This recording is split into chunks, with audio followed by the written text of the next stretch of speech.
nombre de la Unidad de Extensión de la Universidad de Concepción, Campus Los Ángeles, les saludamos cordialmente y le damos la bienvenida a este ciclo de conversaciones que hemos titulado Conexiones Literarias.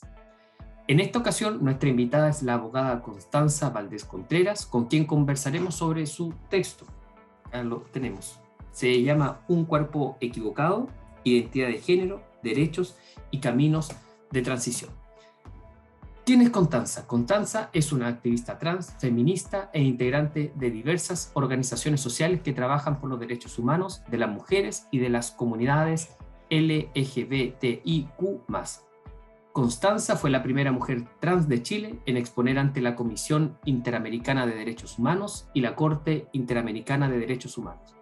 En el 2018, Constanza fue elegida de entre las 100 mujeres líderes por la revista Sábado del Mercurio. También fue candidata a la Convención Constituyente y candidata a diputada. Constanza, agradecemos tu amabilidad, tu generosidad al aceptar participar en este conversatorio. Y para que la conversación sea más fluida, me acompaña en esta oportunidad la profesora Carmen Claudia Acuña, que es la encargada de Dirección de Equidad de Género de nuestro campus. Constanza, para comenzar el diálogo, te propongo lo siguiente, que nos cuente cuál fue la motivación, cuál es el objetivo que tuviste al escribir este texto que tengo aquí en mis manos, que nos cuente sobre el contexto de producción, de escritura de este texto. Bueno, primero quiero partir por agradecerles la invitación. Justamente estas actividades son súper importantes para que lleguen a la comunidad, que lleguen en general a la población, y sobre todo por textos, por libros, que lo que buscan que es acercar justamente estas temáticas que pueden ser bien complejas o bien técnicas en algunas ocasiones, o incluso más que eso, también como rupturistas, pensando también en la forma de la sociedad, pensando también en la educación, los prejuicios que existen al respecto, así que agradecida por el espacio. Partiendo, este libro tiene su nacimiento como intelectual, por así decirlo, como su noción, su idea, en el 2018. En el 2018, luego de que terminó la tramitación de la Ley de Identidad de Género, cuando terminó la tramitación, durante todo ese tiempo que me tocó trabajar en la participación, no había nada escrito al respecto, nada escrito sobre el derecho a la identidad, sobre la identidad de género, y empezaron después a salir algunos pocos textos, pero muy desde la lógica de lo académico. Pero la realidad sobre justamente estos conceptos, no había nada al respecto en Chile. De hecho, en general lo que pasa mucho, sucede mucho, es que una compra libros, no sé, por ejemplo, autores argentinos, autora argentina, o español, española, y de ahí se empieza justamente a discutir. Entonces en ese tiempo empecé a visualizarlo justamente de lo que fue la identidad de género, etcétera, y fue pasando el tiempo. Yo lo tenía índice, me acuerdo que escribí el índice y decía, ya voy a empezar a escribir. No empecé a escribirlo nunca. Pasó el tiempo, pasaron un par de años, y después empecé a hablar con la editorial, que tenían justamente en mente nuevos proyectos editoriales, y me contactaron y empezamos a como diseñar esto. Yo les había mencionado justamente esta misma situación de este libro, y ahí empezamos a diseñarlo, y justamente con algunas nociones también distintas. El libro originalmente nunca iba a tener una historia personal. ¿Por qué? Porque yo no soy mucho de contar historias personales, porque quería que se reflejara el trabajo, la realidad descriptiva, más que quién era yo necesariamente. Pero, porque los editores en general, la gente que está en el mundo de la cultura, de los libros, sabe mucho más que una, que los lee solamente está desde afuera, como esto puede tener un impacto. Entonces desde ahí, bueno, empezamos a diseñar justamente esa parte. Y el libro siempre tuvo como objetivo, independientemente de que se le agregaran otras cosas, acercar estas temáticas a las personas en general, pero también desmitificar mucho de los prejuicios. Básicamente como, para la gente que quisiera aprender qué es lo que hay, qué es lo que tenemos, qué es lo que falta, para la gente que ya sabe pero quiere profundizar, por ejemplo, lo que fue la identidad de género, quiere saber en qué consiste la identidad de género, o para personas que recién están iniciando el camino de transición, o que tienen un amigo, o para personas que en general quieran conocer. O sea, en líneas generales, en resumen, básicamente para la población en general, no es un libro, sin perjuicio, que tiene una temática que es muy específica, no es un libro de nicho, no es un libro dirigido exclusivamente a nuestra comunidad, es un libro dirigido en general a la comunidad y que busca justamente la erradicación de prejuicios y avanzar en torno a lo que significa la difusión de este conocimiento. Entonces, esas fueron las motivaciones en general y que después fueron mutando un poco, porque al principio tenía un carácter más técnico y ya después al final, y justamente por eso tiene ese tipo de lenguaje, es un carácter mucho más divulgativo, mucho más de ensayo y que pudiera llegar a la población. Claro, mira, y para entrar ya en el libro, eso pasa en el primer capítulo, que se llama Todas las experiencias son únicas e irrepetibles. Y a veces cuando uno lee temas de género piensa que va a ser difícil este texto, me va a costar entenderlo, y además, como tú eres abogada, difícil, ¿no? Te plantea un texto que hace difícil, pero todo es muy sencillo, porque parte como un amigo que te dice, oye, te voy a contar lo que a mí me pasó. Y tú dices, ¿qué te pasó? Y te empieza a contar, y tiene algo que me llamó la atención a mí, como es un lenguaje sencillo y que te va educando, porque te va diciendo, por ejemplo, te vas contando y dice, oye, esto, nunca tienes que hacer esto, jamás se le pregunta su nombre de nacimiento a una persona trans. Y alguien, eso nadie te lo ha enseñado, no te lo enseñan en el colegio, porque en Chile esos temas no se tratan, entonces tiene elementos de que te va educando. Eso yo no lo sabía. ¿Qué te pareció a ti, Carmen Claudia, a medida que ibas leyendo el texto? ¿Qué ibas encontrando en él?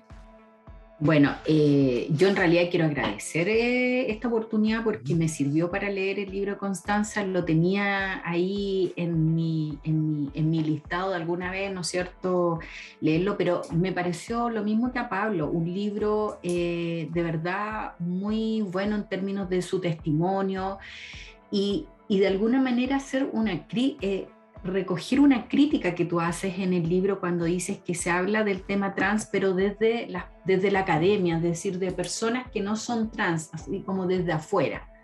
Entonces, desde esa lógica, siento que finalmente también el libro, lo que dice Pablo, educa, ¿ya? Y lo pensaba en términos de que yo acá como profesora en la escuela de educación, nosotros contribuimos a la formación de profesores y de profesoras, ¿no es cierto? Y precisamente en tu experiencia hay unas críticas de alguna manera, ¿no es cierto?, a las universidades, hay ahí también tu experiencia cuando tú narras de que no fue buena en el colegio, salvo, ¿no es cierto?, por algunos profesores muy en específico. Entonces, desde esa lógica, perfecto, me gustó mucho. Y aprovecho también de preguntarte, Constanza, ¿cuál es el rol a tu juicio que tienen que tener entonces los colegios y también las universidades en términos de que, por ejemplo, nosotros acá formamos profesorado, que son los profesores que después entonces están en los centros educativos y que se enfrentan, ¿no es cierto?, con estudiantes y no siempre con estudiantes que van a iniciar su proceso de transición o se encuentran incluso con ciertas situaciones que de repente ellos no saben cómo reaccionar o con estos prejuicios tan instalados. Perdón. Mira, yo creo que particularmente los colegios, las universidades, tiene una importancia muy grande respecto a lo que significa el componente educativo, sobre todo en un rol mucho más social, porque históricamente lo que ha sucedido desde el punto de vista de la educación, de hecho, yo creo que tiene que ver con un paradigma, un modelo educativo, que por regla general está esta lógica de que hay ciertas temáticas que son tabú y que no se pueden abordar en el colegio ni en la universidad, que tienen que ver con la vida privada, ¿cierto? Lo que tiene que ver con nuestra orientación, con nuestra identidad, con nuestra raza, con nuestra etnia, todo eso. Como que en general se promueve mucho, de hecho, justamente a propósito de lo que tiene que ver, por ejemplo, con la situación socioeconómica. Los uniformes tienen su origen y tienen también su especificidad, justamente en erradicar esas diferencias de lo que puede existir, las desigualdades. Entonces, mucho de eso se ha escondido debajo de la alfombra, de lo que tiene que ver, pero no se ha tomado en consideración cómo esas circunstancias también afectan en los procesos educativos o cómo eso también tiene un impacto en la producción de conocimiento. ¿Y a qué voy con eso? El hecho de que existan estudiantes que tengan o tengan una determinada nacionalidad, por ejemplo, que tengan una determinada identidad, sin perjuicio que queramos estar en igualdad de condiciones, van a tener cosmovisiones o ideas muy distintas, sobre todo por los procesos personales que han tenido que pasar, por situaciones de discriminación, que les cuesta el doble, etcétera. Y eso tiene que ver justamente con lo que el paradigma educativo debiera reconocer. La educación en general, de la universidad, de los colegios, pensando principalmente en los colegios en esta pasada, no basta solamente con esta lógica de pensar como ya el rol que debieran tener es enseñar la diversidad. Probablemente si lo incorporamos de esta manera o si se implementara a lo largo de todos los colegios de Chile, tendríamos 1 hora a la semana con un profesor o una profesora que enseñara estos conceptos. ¿Es eso suficiente? Yo creo que no. Yo creo que justamente lo que tiene que evitarse en este caso es las clases expositivas solamente por serlo y que terminan transmitiendo estos conceptos que la gente no los va a comprender porque hay una estructura mental muy distinta, porque toda mi vida me enseñaron así. Yo no respeto o no reconozco a la otra persona, mejor dicho, reconozco en vez de respeto, porque la palabra respeto y la tolerancia tienden a tener como una carga valórica mucho más ligera que lo que significa el reconocimiento. Yo no reconozco a otras personas porque toda mi vida he sido educado, por ejemplo, en un distinto sistema. Y si no hay reconocimiento, vienen los prejuicios, vienen las situaciones de violencia, discriminación, y por más que a mí me digan que la otra persona tiene los mismos derechos que yo, no lo voy a tener incorporado porque tiene que ver con un paradigma mucho más distinto. En cambio, si yo, justamente pensando en esa lógica de lo que pudiera hacerse en el ámbito de los colegios, tiene que ver con empezar también a controvertir lo mismo que se enseña. Pensemos en lo que se enseña en biología, por cuánto tiempo en muchos colegios todavía se enseña en el ámbito de la biología, por ejemplo, que existen personas hermafroditas, y no existen personas intersex, conceptos cerrados sobre incluso, por ejemplo, la homosexualidad o el lesbianismo, o sobre las personas trans que nacen en un cuerpo equivocado. En el ámbito, por ejemplo, de la historia, si tendemos a naturalizar lo que significan situaciones de discriminación, de violencia, y nos enseñan, por ejemplo, lo que ha sido la diversidad de manifestaciones, luchas sociales, también va a tener un impacto. Entonces, a lo que voy principalmente con el rol de los colegios tiene que ver con empezar a integrar distintas temáticas en lo que se va discutiendo y que no sea solamente 1 hora a la semana o no sea una actividad o no sea solamente como ya darle el abrazo al amigo, al compañero o compañera que es distinto y diverso, porque eso al final termina siendo como un asistencialismo. Y en las universidades, por supuesto, hay un rol público, un rol muy fuerte. Yo soy también categórica en eso, en cuanto a los pensamientos que las universidades tienen que tener un rol público. Hay, por supuesto, que lo que tiene que ver con, digamos, los valores en el ámbito de derechos humanos van a ser muy distintos, por la libertad de cátedra, etcétera, por el hecho de que ya no está el profesor de cursos o los profesores que están a cargo de ramo, etcétera. Pero también hay cómo se empiezan a alinear estas situaciones. Si una universidad tiene unos paradigmas, tiene un pluralismo o tiene derechamente unos principios básicos fundamentales, por ejemplo, de no discriminación, a propósito que en los últimos años hemos visto que ahora tenemos con más fuerza las unidades de género en las universidades, ¿cómo eso impacta? ¿Se modifica la malla curricular?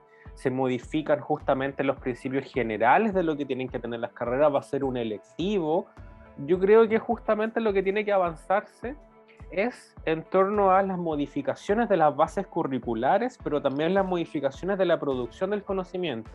¿Quiénes son las personas que están investigando? ¿Quiénes hacen la investigación? ¿Cómo se promueve el ingreso de más personas que vengan de distintas áreas a la universidad para producir ese conocimiento? Porque sabemos que en la universidad, justamente a propósito de lo que significa el estándar de calidad, tienen que haber profesionales con posgrado, tienen que cumplirse ciertos estándares, lo que significa también justamente los fondos, es decir, lo que significa ganarse también los fondos en torno a la producción de la investigación. Entonces, ¿cómo lo hacemos para diversificar y que el día de mañana nos salga, por ejemplo, una investigación mayoritariamente por las mismas personas de siempre? ¿Cómo se evita eso? Y tiene que ver justamente con empezar a nivelar lo que significa la misma universidad y la producción de este conocimiento, pero también a quién leemos. ¿Cuánto de lo que se estudia en las universidades son textos escritos principalmente por hombres o cuántos textos se escriben principalmente por mujeres? ¿Y quiénes son las personas que escriben, más allá de, por supuesto, lo que significa el respeto a la libertad de cátedra, etcétera? Pero que no quede solamente en un ramo, en un electivo, porque por experiencia y lo que uno puede ver, quienes toman los selectivos son gente que ya está convencida. Entonces, ¿de qué sirve eso? ¿De qué sirve que yo solamente seleccione a la gente que ya está convencida para avanzar, por ejemplo, en perspectiva de género, en derechos humanos, etcétera? Si va a salir un grupo determinado de personas profesionales que no va a tener ese perfil de egreso que a mí como universidad me gustaría, por ejemplo. ¿Cómo lo hacemos? Tenemos una línea general, principio, y yo creo que ahí va apuntando justamente a las mallas, a las bases, a esta formación también de lo que significa la integración, pero también a través de lo que significa abrir las puertas. Yo en el último tiempo, por ejemplo, durante los últimos 5 años, ya para finalizar, he visto un aumento de personas trans ingresando a la universidad. ¿Por qué hay un aumento progresivamente? Yo creo que gracias a, podríamos decir, quizás 2 políticas públicas y una situación en general. 2 políticas públicas. En primer lugar, lo que ha significado la gratuidad, lo que significó en su momento en el gobierno anterior la gratuidad ayudó mucho. En segundo lugar, políticas públicas relacionadas a la no discriminación, esto tanto la identidad de género que se ha ido avanzando o se ha podido lograr el cambio de nombre sexual registral ante la identidad de género, más los protocolos de nombre social, prevención y sanción del acoso en la universidad y las unidades de género. Y la otra situación, esta situación en particular, que tiene que ver con a mayor visibilización de personas trans, más personas trans se sienten seguras para realizar su transición. Entonces, muchas personas trans están ingresando a la universidad con las posibilidades concretas, no solamente de estudiar, sino también especializarse el día de mañana. Y ahí es donde el ojo que hay que colocarle, o el énfasis, mejor dicho, tiene que ver en torno a la igualdad de oportunidades, porque la igualdad de oportunidades, la meritocracia, por así decirlo, no es tal en una situación de desigualdad estructural. Si toda la vida, y justamente por esto de los prejuicios, existe evidencia de que se tiende a elegir o a priorizar a las mismas personas de siempre, entonces, ¿qué hacemos para cambiar esta misma situación? En los procesos de concursos públicos, por ejemplo, estamos, como en otros países, preguntándole a la gente si es perteneciente a un pueblo originario, si tiene algún grado de discapacidad, si es parte de alguna comunidad, etcétera, si tienen alguna nacionalidad distinta a la chilena. ¿Cómo hacemos para justamente eso y que no se transforme tampoco en este asistencialismo, pero sí en una igualdad de oportunidades que tiene que ver con nivelar un poco hacia arriba? Y ahí yo creo que está el gran desafío, porque no hay ninguna solución, no hay ninguna fórmula mágica, por así decirlo, ni en el colegio, ni en las universidades, porque al final del día todo esto se transforma mucho en ensayo y error, por lo que significa justamente avanzar a eso. Pero yo sí creo que, y ahora sí, los colegios y las universidades tienen un rol muy importante en lo que significa la formación, primero, de lo que son valores democráticos mínimos, de nuevo considerando este rol público que tiene que tener la educación, valores democráticos mínimos. Yo no consigo que puedan haber colegios que atenten con estos valores democráticos mínimos que podamos entender en una sociedad democrática. Y segundo, las universidades, justamente como esta lógica de poder también el desarrollo de las personas y la integración en los distintos sectores, incluso el día de mañana en la toma de decisiones también. El primer capítulo de tu libro es más bien testimonial y nos cuenta de tu infancia, de tu cambio de nombre, algo que me hace mucho sentido a mí, que estudiaste en un colegio de los años 90 solo de varones, y yo estudié en un igual, y me recordé toda la discriminación que se veía en ese colegio, y cómo el sistema está hecho para que el que es distinto, violentarlo hasta que se vaya, porque la educación homogénea de los 90. Y ahí el segundo capítulo se titula así: ¿qué implica la identidad de género? Y me parece interesante si nos puedes comentar ahora, cuando se comienza a discutir la ley de identidad de género, esto que se discute, la ley de identidad de género, pero no hay ninguna persona trans implicada sola, se discutía sobre ella, pero sin las personas trans. Coméntanos un poco cómo fue esto de la discusión en el Congreso. Eso es muy interesante, ese proceso. La discusión en el Congreso comenzó en el año 2013. Yo todavía ni siquiera realizaba mi transición en ese momento. Y fue por una organización, la presentó conjuntamente OTD, la antigua organización OTD, porque después cambió su acrónimo y como su estructura. y en conjunto con Fundación Igual, y fue redactada de hecho justamente por una profesora de la Universidad de Concepción, que es Jimena Boché, y había muy pocas personas trans, pero en las discusiones en general, por supuesto el Senado siempre ha sido conservador, si lo sigue siendo, el Senado, los senadores tenían una visión muy anticuada. Justamente en ese tiempo no se hablaba, en 2013 no se hablaba, no se tocaba justamente estas temáticas, y con el paso de los años fue aumentando la visibilidad, pero constantemente hubo una lógica que desde 2013 al 2018, como no habían personas trans en el Congreso, en general, justamente quienes terminaban tomando las decisiones eran personas que no son trans, como esta lógica de aprobar lo que fue, por ejemplo, el 2016, si no me equivoco, 2016 sí, o 2015, la reforma del sistema binominal y las cuotas de género. Terminó votando mayor cantidad de hombres por las cuotas de género que mujeres. Y se produce ese fenómeno político donde otras personas y con visiones que muchas veces son más valóricas que técnicas y políticas, porque ojalá nuestro Congreso, ojalá de la democracia fuera en base a tomar decisiones en base a criterios técnicos, derechos humanos, pero la realidad y la experiencia a lo largo de todo el mundo también nos demuestra que se involucran muchas ideologías personales o mal llamadas valóricas también, en temas que justamente tienen que ver con derechos humanos. Entonces, la tramitación en sí, si pudiéramos resumirla justamente como para orientar la discusión hacia allá, fue muy cargada a estas manifestaciones o estas justificaciones ideológicas valóricas en vez de técnicas.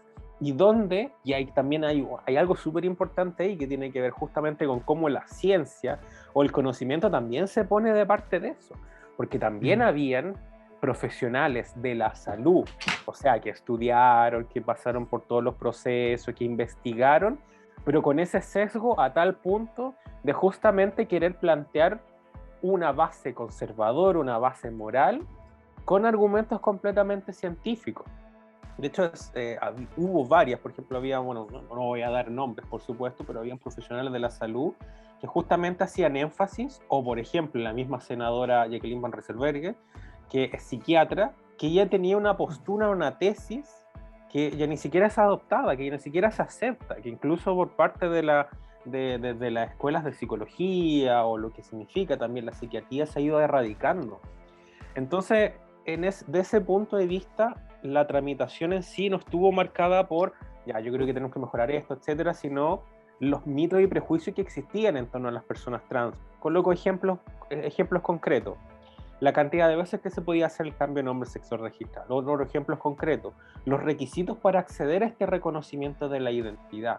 Para algunos y algunas preferían que fuera a través de operaciones antes de poder hacer el cambio. Otras personas preferían básicamente que la persona hubiera pasado por un tiempo de vida como de transición antes de poder obtener su cambio, sin entender cuáles son las particularidades que tiene justamente la discriminación. Entonces, en sí, la tramitación sin tener ahí justamente, y esto no es solamente un problema con que falten personas trans, es un problema político en general de nuestra democracia, que tiende a aislar a la sociedad civil en la participación de la toma de decisiones. La falta de mecanismos de participación democrática ha permitido justamente que los representantes y las representantes en general tengan esta lógica bastante elitaria de tomar las decisiones sin tomar en consideración lo que pueden decir expertos de la sociedad civil, asociaciones de la sociedad civil cuando es un proyecto de ley que les atinge, o incluso también recomendaciones técnicas de organismos internacionales, que por supuesto en este caso existían. O sea, no se inventó la panacea, esta ley no fue la primera ley a nivel mundial, había muchas leyes de identidad de género. Los procedimientos de reconocimiento de identidad de género a nivel mundial se venían realizando hace mucho rato. En Argentina ya tenían una ley de identidad de género durante ese mismo contexto. Los organismos internacionales, el Sistema Interamericano de Derechos Humanos, la Organización de Estados Americanos ya había emitido declaraciones respecto a reconocer los derechos de las personas trans, y aún así la tramitación justamente estuvo marcada por estos argumentos valóricos. ¿Por qué? Porque en estas temáticas existe una cultura, y ahí yo culpo a la tradición católica, evangélica en general, como religiosa, de creer que está por sobre el reconocimiento de derechos humanos y que yo como persona, yo puedo objetarme de conciencia, por así decirlo, de reconocer el derecho a un grupo de personas. Lo mismo sucede en el ámbito de derechos sexuales y reproductivos.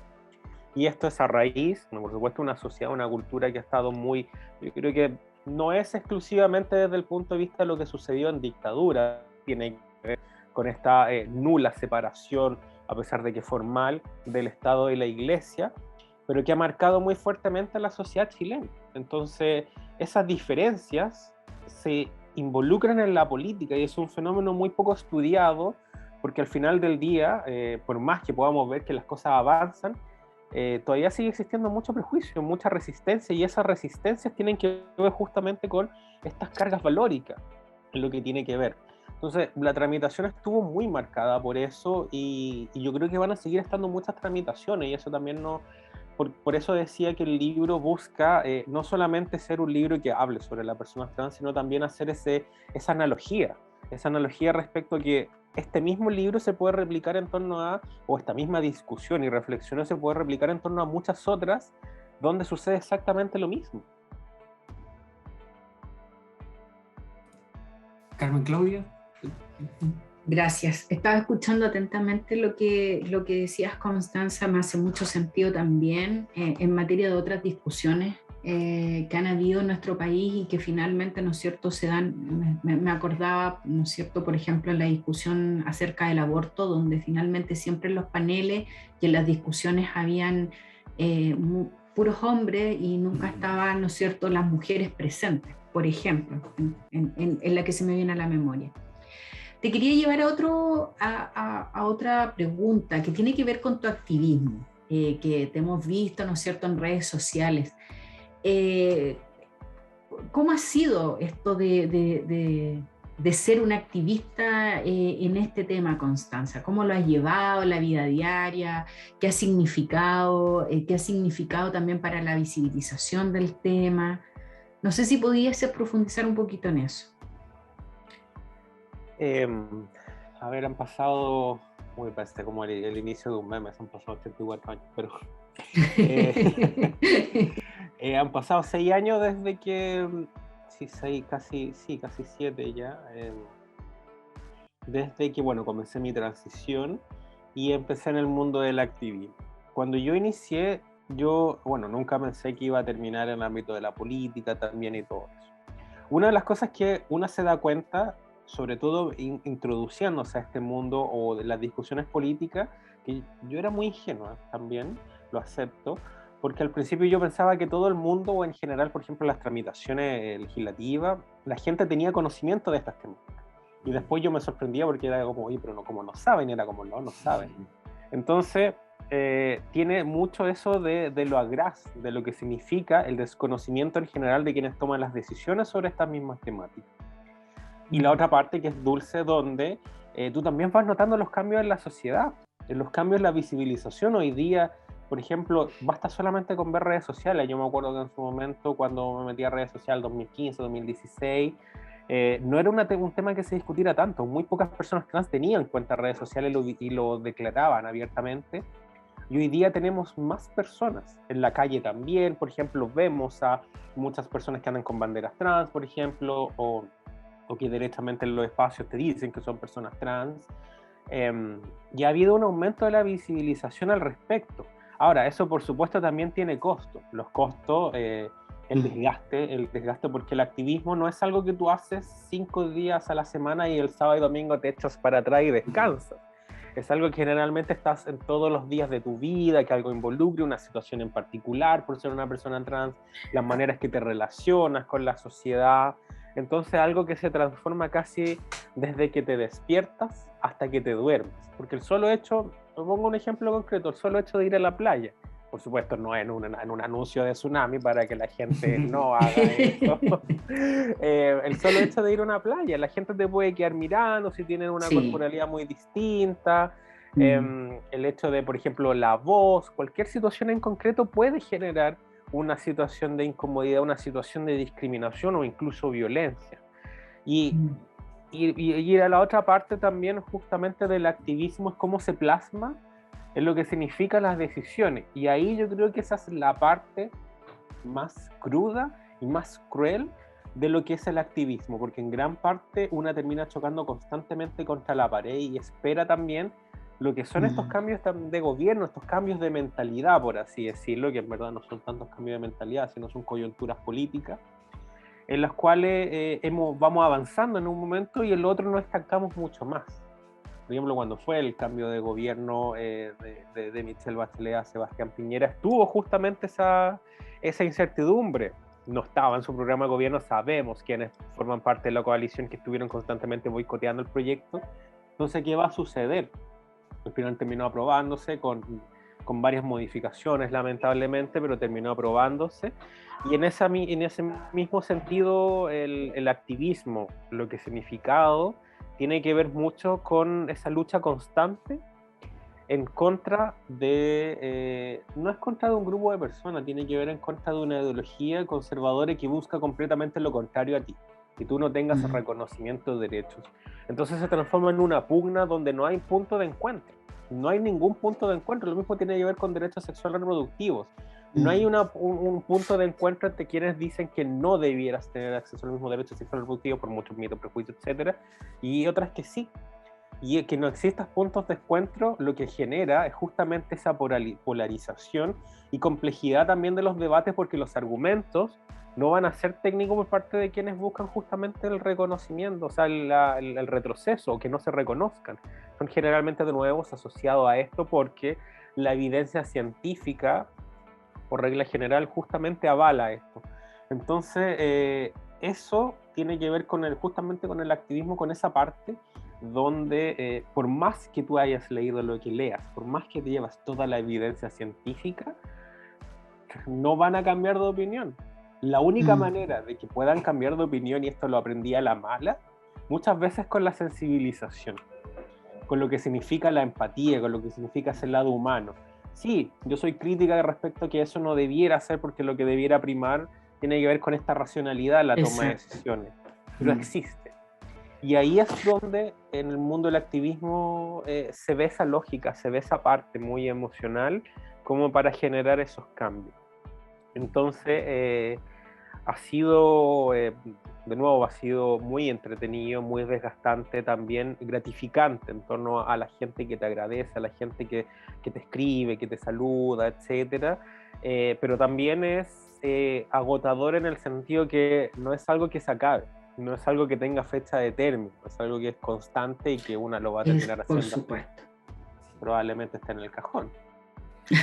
Y en ese contexto de empatía, que dice que es una estrategia para intentar propiciar el diálogo, hay una parte del libro que habla de las dificultades que tiene una persona trans, pero que son cosas cotidianas, y que una persona que no conoce el tema no se imagina que hay esas dificultades. Si nos puedes comentar de eso, si una persona trans se enfrenta en su día a día a estas dificultades, aunque no lo creas, ¿cuáles podrían ser, Constanza, para quienes no van a ver este programa? Mira, las dificultades del día a día, a ver, yo creo que las podemos dividir en dos, a pesar de que unas se mezclan. El primer grupo tiene que ver con las personas que no tienen su cédula de identidad actualizada, y el segundo grupo que tienen que ver con las que tienen con su cédula de identidad actualizada. Las que no tienen, cualquier situación completamente del día a día que involucre dar tu nombre o mostrar tu cédula de identidad va a generar una situación de discriminación. Pensemos, lo más concreto hoy en día, pase de movilidad. Pase de movilidad, eso sí, a la gente que te lo pide correctamente, no a la gente que te pide como ya muéstrame y como que te miras así como te lo escanea, a lo mismo cualquier cosa. Hay gente que lo muestra incluso falso. Pero la gente que te exige justamente la cédula con el pase de movilidad va a empezar a mirar y va a decir, no, ¿y por qué hay una imagen completamente distinta? Bájese la mascarilla, pensemos en el ejercicio de votar, de ir a votar, lo que significó primera y segunda vuelta. Te pedían bajarte la mascarilla y te pedían la cédula de identidad. Eso puede generar una situación de discriminación. Ir a cobrar un cheque, podrían decir, ya, pero ¿quién hoy día va a cobrar un cheque? Bueno, todavía hay gente que va a cobrar cheque o va a hacer trámites bancarios. Tercero, lo que fue en su momento justamente los permisos de comisaría virtual. De hecho, hubo casos lamentablemente de personas trans que las detuvieron y tenían que estar horas para verificar su identidad. Entonces, lo mismo sucede, por ejemplo, en trámites del día a día, en servicios públicos o servicios básicos, etcétera. Todo lo que tenga que ver con tu nombre o con tu identidad puede generar una situación de discriminación. Ahora, ¿eso se acaba con tu cédula de identidad actualizada? No. De hecho, por ejemplo, yo tengo mi identidad, o sea, mi cédula de identidad actualizada en 2017, pero hasta el día de hoy tengo complicaciones porque la gente te queda mirando por la voz, por tu expresión, como que cuestiona, incluso cuando tengas la cédula, etcétera. Entonces, eso tiene que ver con desde las situaciones en la calle, de acoso, de violencia, situaciones de discriminación, problemas incluso en el acceso, y ahí tanto con o sin la cédula, en el ámbito de la salud. Tú vas a un servicio de salud y no vas a saber si te van a atender de manera correcta o van a empezar a cuestionar que seas una persona trans y por eso te resfriaste. Y lo que ha sucedido lamentablemente, la gente va por una situación en particular y terminan sacando otra completamente. Procesos de postulación a trabajos. ¿Digo o no digo que soy una persona trans? Si no tengo la cédula de identidad actualizada, si yo soy visible, lo digo, etcétera. En la misma entrevista, ¿qué pasa si no lo tengo? ¿Cómo coloco mi currículum? En el ámbito de la educación, dentro de la universidad, con 1000 estudiantes más de una generación, ¿qué me van a decir? ¿Cómo me van a decir la lista de clases? ¿Qué pasa si el profesor me toca un profesor que es discriminador? ¿Cómo voy a evitar esa misma situación? O sea, un mundo de ansiedad se empieza a abrir ahí, y ojalá que la gente trans no empiece a pensar eso, por favor, porque no es la gracia, pero se empiezan a abrir un mundo de oportunidades como ansiosas, lamentablemente, en torno a las situaciones que pueden ir sucediendo, porque han sucedido lamentablemente. Entonces, las situaciones de discriminación del día a día son tan variadas y tan diversas que muchas aparecen en contextos donde uno ni siquiera lo piensa o lo imagina. Y eso de nuevo tiene que ver con una sociedad que es muy prejuiciosa. Lo mismo sucede en el ámbito de, por ejemplo, personas migrantes. Entonces, desde ese punto de vista, si lo tuviéramos que reducir, pasan por situaciones de educación, salud, trabajo, vivienda, seguridad social, incluso a pesar de que tiene que ver con un componente contributivo principalmente, pero personas que no tienen acceso a un contrato de trabajo, entonces por ende no terminan con seguridad social en base a este sistema. Y en cualquier situación en particular, el día a día, buscar arriendo, etcétera. Es común que personas, por ejemplo, no arriendan a personas trans por considerar que pueden ser conflictivos o, de nuevo, mitos, prejuicios, ejercen trabajo sexual. Entonces, son muchas, son muchas. Por eso mismo el libro buscaba ahondar en esas mismas particularidades, y en la segunda edición, aprovechando que estamos en esto como para dar la exclusiva en ese sentido, se incorporó lo que tenía que ver con salud mental. Se desarrolló más personas trans privadas de libertad, se desarrolló más lo que tiene que ver con vivienda, por ejemplo, justamente para hacer alusión a estas realidades que se ven y que son muy invisibilizadas en muchas ocasiones. Yo quería hacer una acotación ahí, o sea, más que una acotación, una consulta, Constanza. ¿Hay discriminación, hay mucha discriminación en el ámbito laboral para las personas trans? A ver, estudios al respecto, no hay muchos estudios en Chile al respecto. En general hay unos estudios explorativos de Pride Connection, principalmente de afuera. En Chile está la encuesta, la encuesta de OTD, justamente la encuesta T, que se denomina, y donde una gran cantidad de personas oculta, por ejemplo, que es una persona trans en los procesos de selección de personal. La percepción en general de situaciones de discriminación en el ámbito laboral es muy alta.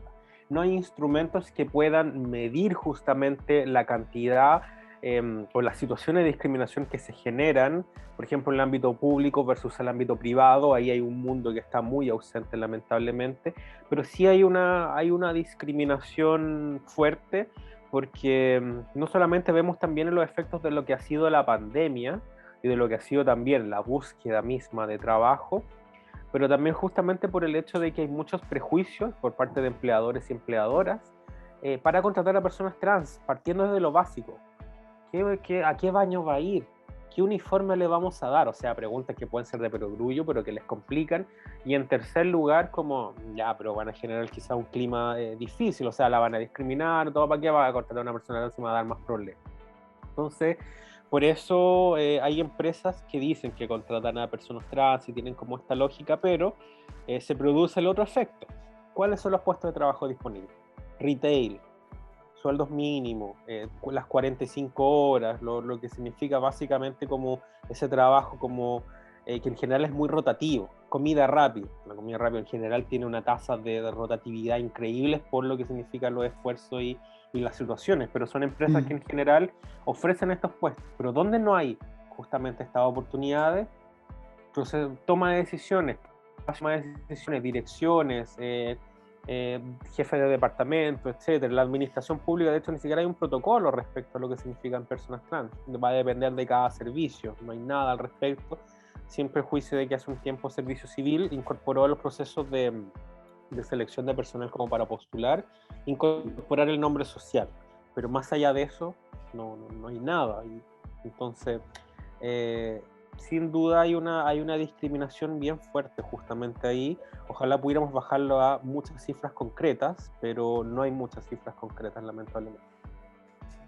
Y llevando ese mismo tema a los niños. En tu libro, se trata, cuéntanos, ¿hay un aparato jurídico que defiende, que cuida del Estado a las niñas y niños trans? ¿En qué están los niños trans? ¿Hay algo que los proteja, los cuida? ¿En qué está ese asunto? Mira, en este momento yo creo que la institución que podríamos decir que justamente por el carácter jurídico que tiene es la Defensoría de la Niñez. La Defensoría de la Niñez, a propósito de la Defensora de la Niñez, tiene incorporadas en su política lo que significa su trabajo a niños, niñas, adolescentes trans. Pero, ¿qué es lo que sucede? La Defensoría de la Niñez interviene principalmente en casos de vulneraciones de derechos, querellas, etcétera, o en lo que significa la participación en los procesos legislativos, en la elaboración de algunas políticas públicas. Pero quienes se dedican principalmente a la protección o lo que significa la vulneración de derechos de niños, niñas y adolescentes trans son principalmente las organizaciones. De hecho, ahí de nuevo se ve de nuevo pensando en este paradigma, como asimilándolo a otras situaciones, este paradigma de que en general la sociedad civil es quien realiza muchas de las labores que le correspondería al Estado. Lo mismo podríamos tener en consideración de, por ejemplo, gran parte de situaciones de violencia de género.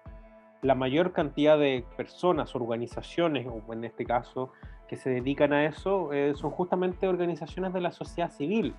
Una parte menor es la que le corresponde al Estado, lo que hace el Estado. Y lo mismo sucede en este ámbito. De hecho, si no fuera por la Defensoría de la Niñez, no hay otra institución que se haga cargo de eso, porque el Instituto Nacional de Derechos Humanos no tiene justamente una perspectiva en torno a esa misma vinculación, y de hecho por la integración política es muy difícil que tengan una postura respecto a niños, niñas y adolescentes trans. De hecho no ha habido un informe, no ha habido ningún pronunciamiento que diga que los niños, niñas y adolescentes trans deban tener reconocimiento al derecho a la identidad.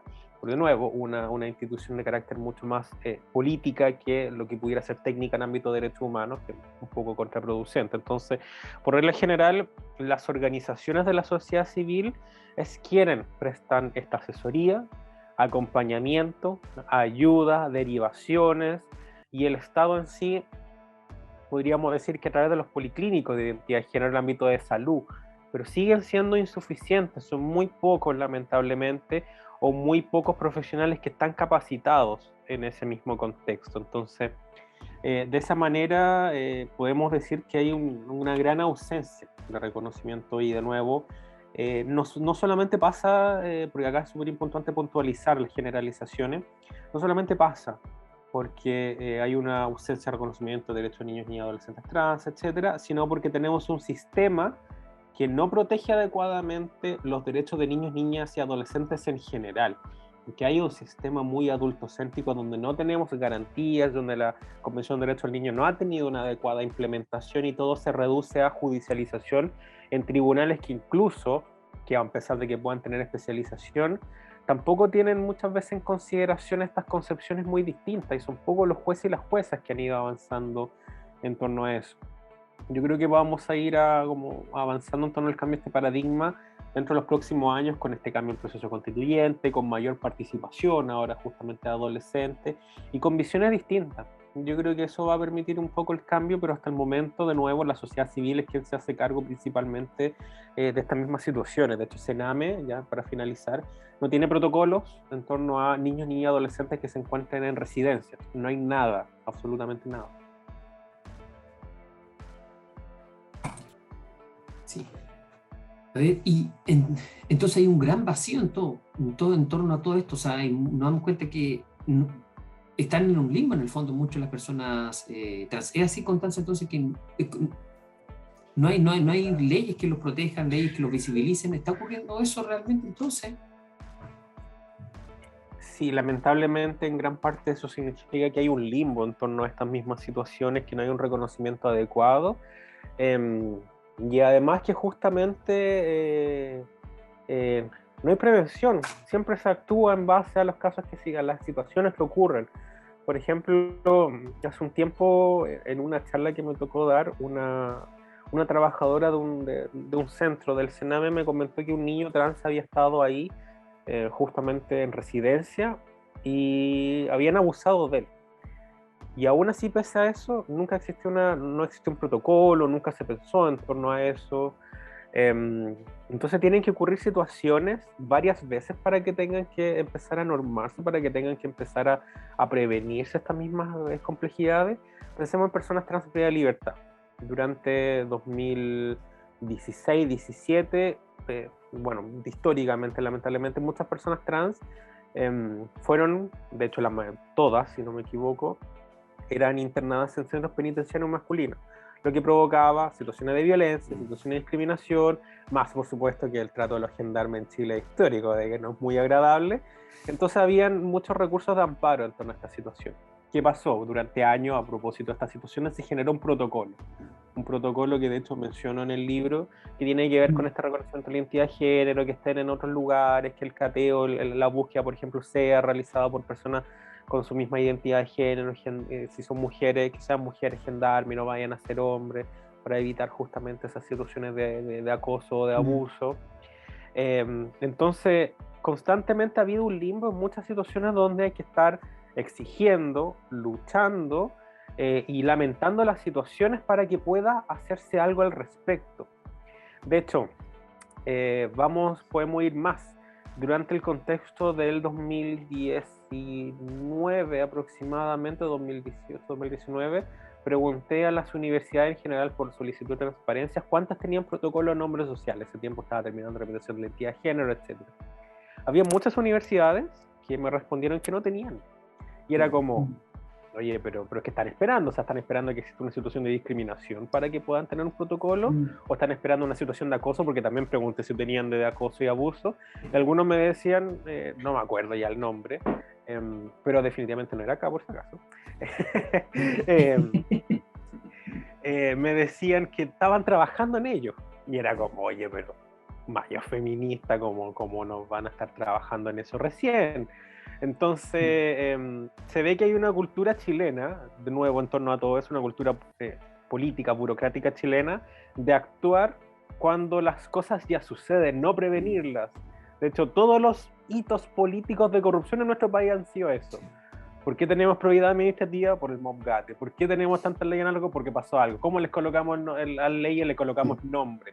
Y le colocamos nombre porque sentimos mal, porque pasó algo. ¿Pero qué hicimos para prevenir eso? Sí, bueno, nosotros contamos con manual de buenas prácticas, con protocolos de actuación, ¿no es cierto?, reconocimiento social, entre otras cosas. Yo quería, no sé si ya estamos en la hora o no, Pablo. Sí, algo muy cortito. Para muchas personas, para muchas familias, Constanza, estos son temas de verdad súper desconocidos.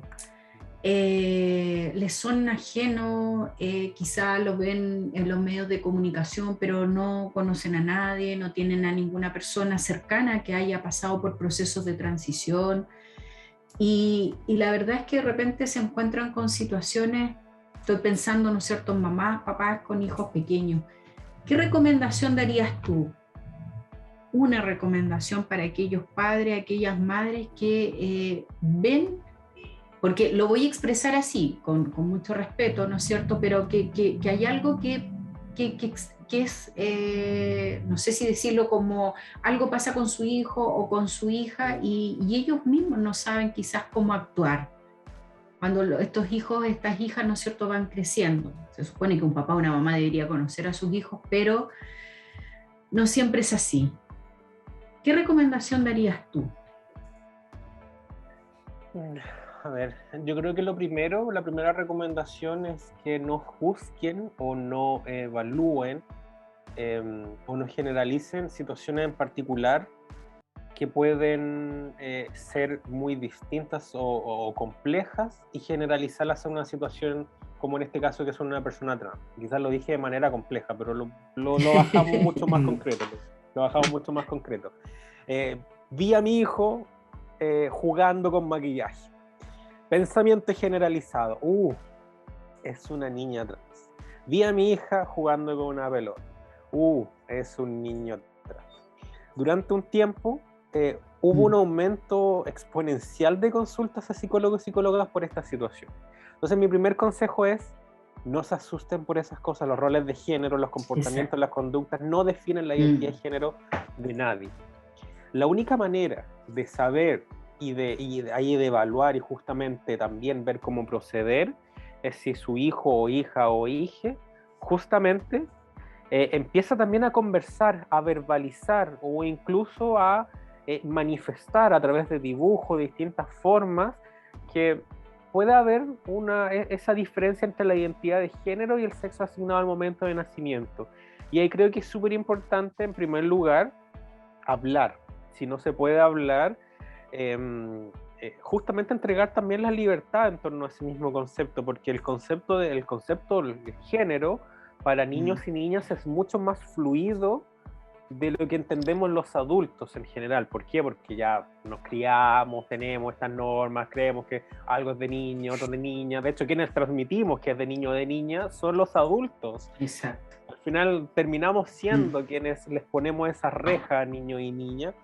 Entonces, si ven que un niño justamente o una niña tiene esas manifestaciones, conducta, lo más importante tiene que ver en torno a eso. Si ya empezamos a ver o empieza a verbalizar o ya tienen esas conversaciones, yo creo que ahí recién justamente en el contexto de lo que significa con algún profesional que pueda orientarles, principalmente organización también, y de nuevo profesionales que también tengan un enfoque bien afirmativo, no un enfoque de juzgar o de diagnosticar, porque no se diagnostica, se constata, se verifica, o sea, básicamente como se confirma, por así decirlo, pero no es algo que se diagnostique.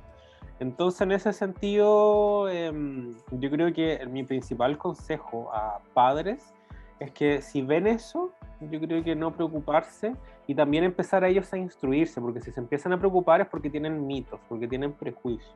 Entonces empezar a buscar información, empezar a leer otros testimonios. Si necesitan más, hay organización, hay mucha organización de niños y adolescentes trans, conocer, y ahí cuando ya recién justamente sepamos que estamos en esta situación porque mi hijo, mi hija me lo dijo, porque ya hay como indicio o pasa algo, ahí recién evaluar un curso de acción con pleno respeto de lo que significa, y lo más probable es que en este proceso de transición quienes vayan a necesitar más terapia, por así decirlo, para afrontar el proceso van a ser los padres, no van a ser niños y niñas. Los niños y niñas no les incomoda, en general no van a tener recolección de lo que es ese mandato cultural de ser un niño o una niña si transicionaron a temprana edad.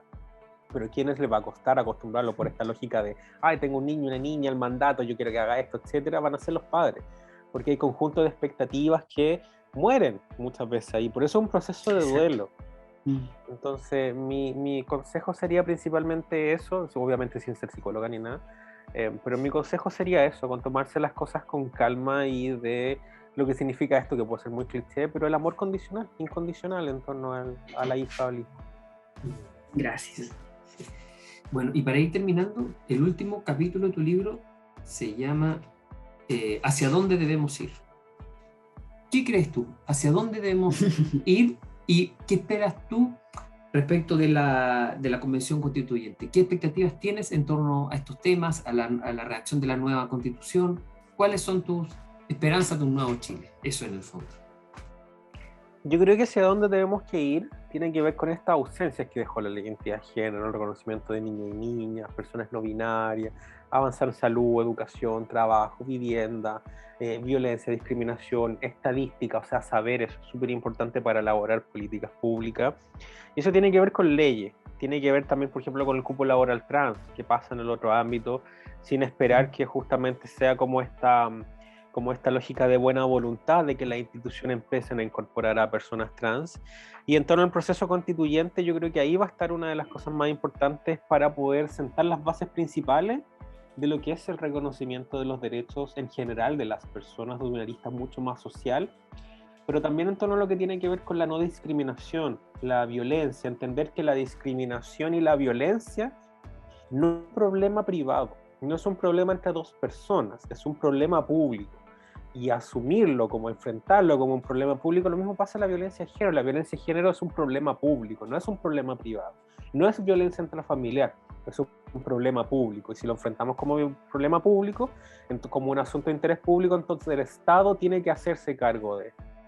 Y ahí yo creo que el proceso constituyente, de acuerdo a lo que se ha ido como discutiendo ya, porque estamos en un periodo donde ya se empezaron a presentar normas, ya se están empezando a discutir normas. Febrero va a ser uno de los meses más importantes en torno a eso, con el comienzo de estas discusiones y votaciones en general.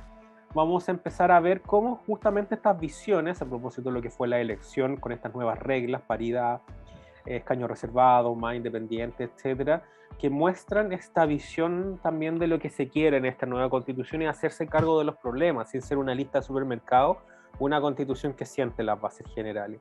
Y ahí, de nuevo, no tiene que ver con un artículo, dos artículos, sino cómo la Constitución nos permite el día de mañana, por ejemplo, estar en espacio de toma de decisiones, participar en las decisiones políticas, lo que significa la participación democrática, lo que significa el cambio de paradigma del sistema educativo, del sistema de salud, porque la desigualdad, por ejemplo, la desigualdad en método de salud, lo que significa con esta diferencia, las listas de espera, etcétera, entre FONASA, la ISAPRE, las clínicas, etcétera, no es un asunto que, por ejemplo, impacte como un grupo de personas solamente, le afecta a la generalidad de la población que no está en una condición privilegiada.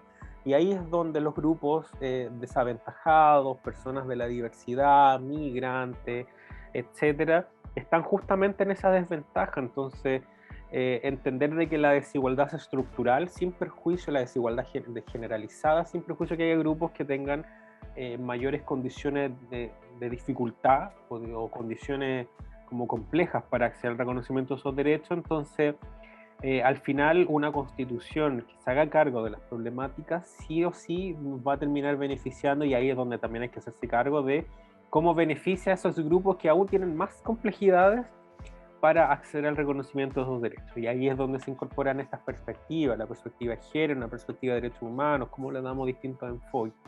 Entonces, por el momento se ha empezado a dar eso, entonces yo miro con buen ojo la Convención Constitucional y lo que va a hacer. Solamente me preocupa, y creo que eso lo mencioné en el libro, el nivel de abstención electoral que ha existido, porque el plebiscito ratificatorio es con voto obligatorio.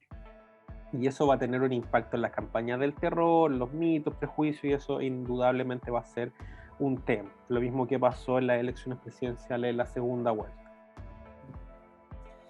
Bueno, hemos ya conversado una hora, así que muchas gracias, Constanza, por tu generosidad al compartir con nosotros tu libro, tu trabajo, tu activismo. Gracias por el tiempo que nos has dedicado para dialogar. Y también gracias a la profesora Carmen Claudia por habernos acompañado y por facilitar el diálogo con nuestra invitada. Así que bueno, muchas gracias, un abrazo. Nos vemos en otro capítulo de Conexiones. ¿Sí, Carmen Claudia? No, eso, muchas gracias, y sobre todo a Constanza por tener el tiempo, ¿no es cierto?, la disponibilidad para conversar y sobre todo para mostrar su libro, pero también el tema que es tan importante para nosotros, y también porque es una instancia de aprendizaje sin duda. Así que muchas gracias a todos. Muchas gracias a ustedes por la invitación y el espacio.